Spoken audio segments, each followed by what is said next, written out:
Bismillahirrahmanirrahim. Assalamualaikum warahmatullahi wabarakatuh. Perkenalkan, nama saya Fahmi Fadlur Rahman, NPM 10070216059 dari Fakultas Teknik Jurusan Teknik Industri. Saya akan mempresentasikan judul karya ilmiah saya yang berjudul Perancangan Pengukuran Kinerja Perusahaan dengan menggunakan metode Integrated Performance Measurement System di PT Master Logam Presisi. Ada sistem matematika dalam presentasi saya. Yang pertama ada latar belakang, rumusan tujuan penelitian, landasan teori, pengolahan data, analisis dan rancangan, dan kesimpulan dan saran. Latar belakang yang melatar belakangi pada penelitian saya yaitu penelitian dilakukan di PT Master Logam Presisi yang bergerak di bidang precision part atau pembuatan part di mesin industri ataupun mesin otomotif lainnya. Pengukuran kinerja PT Master Logam Presisi baru dilakukan pada aspek finansial saja yang tidak bisa dilihat dari segala aspek yang ada di perusahaan. Lalu bisnis yang dijalankan oleh PT Master Logam Presisi tidak maksimal jika hanya menilai kinerja perusahaan dari segi finansialnya saja. Apabila dilihat dari segi finansial saja, perusahaan hanya bisa melakukan pengukuran kinerja hanya dari omset dan pendapatannya saja. Tidak bisa melihat dari aspek-aspek lainnya yang ada di perusahaan.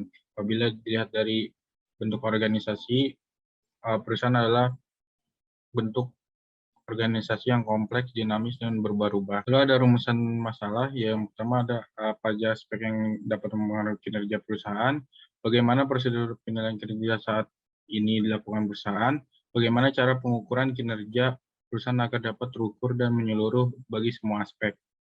Lalu ada tujuan penelitian, mengidentifikasi aspek yang berpengaruh pada kinerja perusahaan, mengidentifikasi dan menganalisis prosedur penilaian kinerja saat ini, merancang prosedur pengukuran kinerja perusahaan. Ada landasan teori, yaitu ada metode IPMS, yaitu metode pengukuran kinerja yang berfokus pada stakeholder yang ada di perusahaan. Lalu ada KPI, pada umumnya dipakai untuk mengukur aktivitas pada perusahaan. Lalu ada AHP, yaitu melakukan pembobotan KPI dengan menggunakan Expert Choice 11. Lalu ada OMEX, yaitu menghitung kriteria produktivitas menggunakan bobot yang dilakukan perusahaan. Lalu hasil pembahasan pengolahan data, identifikasi key performance indikator dilakukan, yaitu ada identifikasi requirement stakeholder, identifikasi monitor, dan identifikasi objektif. Hasil dari KPI perusahaan untuk KPI yang ditetapkan untuk menjadi KPI pengukuran kinerja yang ada di perusahaan, yaitu ada 19 KPI dan 10 objektif. Nah, ini ada hasilnya pada tabel tersebut. Lalu dilakukan pembobotan KPI dengan AHP. Pembobotan dilakukan menggunakan kuesioner AHP pada 3 responden ahli, yaitu direktur, manajer HRD, dan manajer marketing. Lalu ini ada hasil pembobotan menggunakan Expert Choice 11 pada tabel berikut.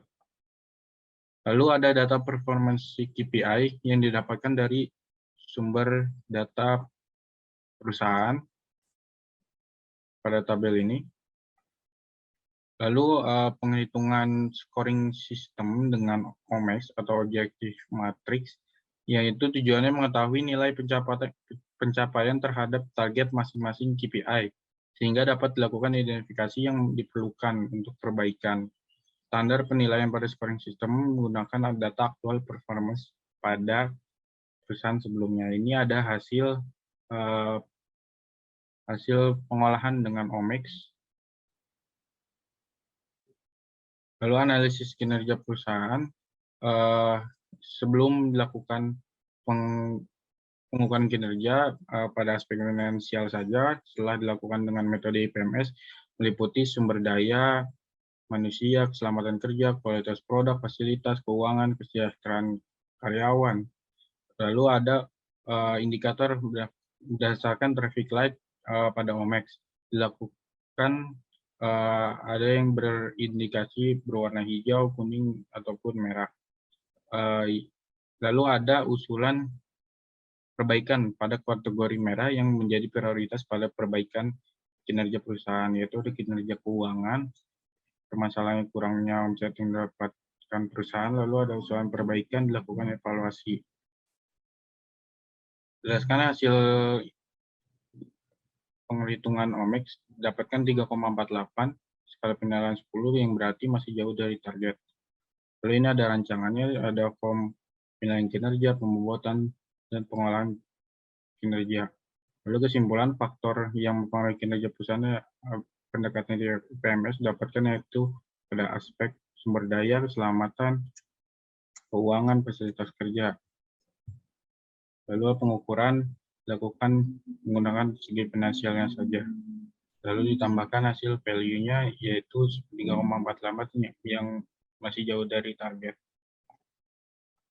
Sekian, terima kasih.